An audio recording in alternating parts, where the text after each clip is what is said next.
All right, welcome back, everybody. This is the last part of the 8-part series of the 8 technical tools that I believe you should not be using in your trading.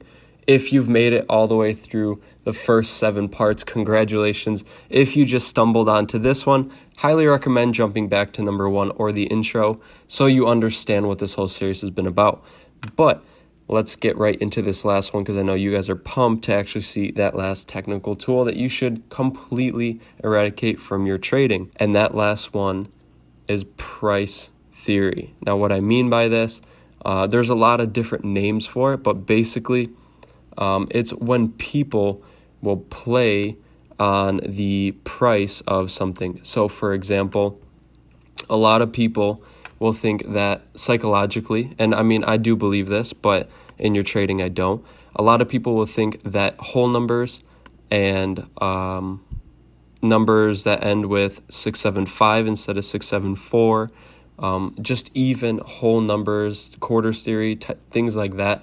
A lot of people will play off of these levels and believe that the market needs to and has to respect these levels with some authority because it's a whole level. And so if, for example, let's say price is moving up to this level, right? And it's moving and it's moving and it's starting to get closer. If you can see on the right over here, it's starting to get closer to 0.7 thousand and then a little higher, a little higher. People think once it gets to this area, once it gets to this whole number, it needs to somehow respect it. It'll consolidate, it'll reject, it'll do something along those lines.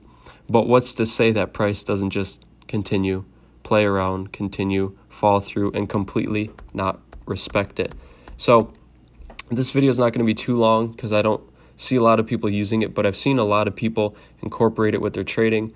I don't believe you should be using this solely as an indicator or a way to view price action. If you can use it as a form of take profit or stop loss or something like that, I think that's better. But I would highly suggest not using this as a way to try to predict where the market's going to go. Just because it is a whole number does not mean that price needs to respect that number. And a lot of people will live and die by this because they'll see something exactly like this. Well, they'll put their line right across and they'll use this as an example where it says, all right, cool, price respected. Do you see how well quarters theory works? Do you see how whole numbers work? It's magic. This stuff works. It's perfect. You guys need to implement it into your trading as well. And then they completely disregard the times when price disrespects it and doesn't even treat it as if it's there. So this is kind of how it is with all other 8 technical tools. This one's a little less subjective because you're going based off of the numbers. So someone can't really get this type of a number wrong because it's closer to a whole number. And if you don't understand that, then I would look into it, but you don't really need to because you don't need to implement this into your trading. But it kind of goes for every single time frame on the daily, the monthly, the hour, even the 15-minute, right?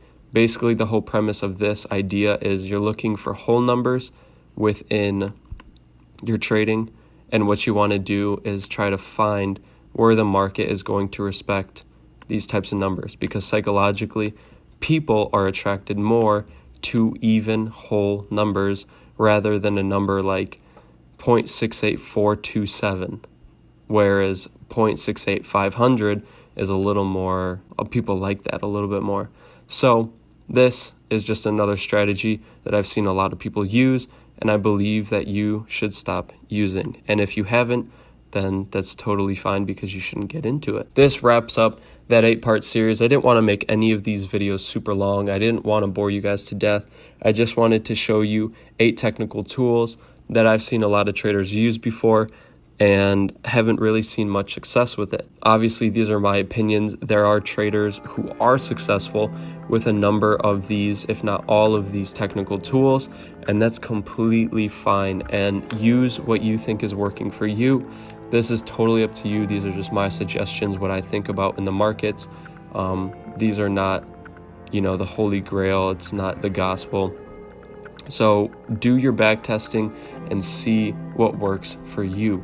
But what I'm trying to help other traders, other new traders, people who haven't seen success, is to understand that you shouldn't be using these in your strategy, because these will not make or break you as a trader.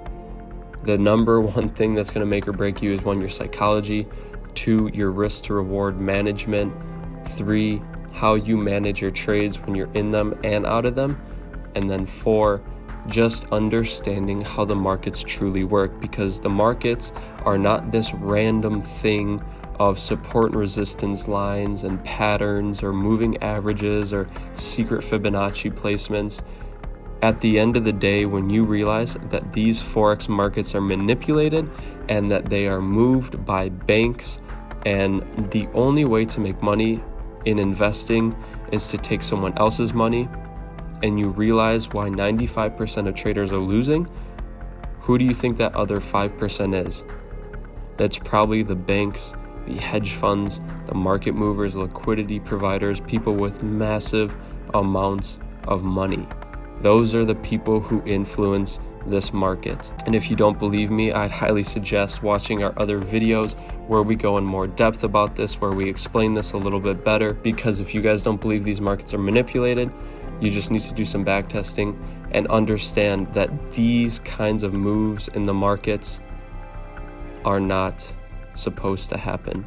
Naturally, when the market moves, it's supposed to be a fluid up and down, sellers and buyers all over the place.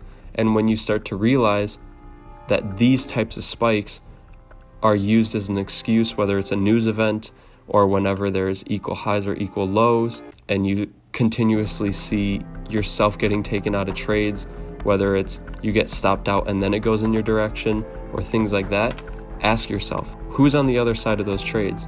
Who's moving the market like this on a 15-minute time frame, just completely shooting the market up and then continuing the drop down? Ask yourself why these weird things happen in the market, and it's not just a simple one-time example, but it happens all the time. And you need to ask yourself, why does the market spike up and then reverse, spike down and reverse? And it continues to do this over and over and over again. And you have to understand, what are these spikes reaching for? Why does the market continue to always spike past things and go past certain areas of equal lows and equal highs? So if you guys have made it this far, truly grateful and appreciative of you for taking the time to watch these videos. Super excited to see what we have. I'm super excited for what is coming next. We're going to start diving more into, instead of what you should stay away from, we're going to dive more into what you guys should be looking in your trading. So make sure you subscribe, hit that notification bell, so that way you can stay up to date with us, and that way you can better your trading and start to see these markets in a completely different way. And hopefully we can make you guys some successful traders. All right, we'll see you guys in the next few videos. See you later.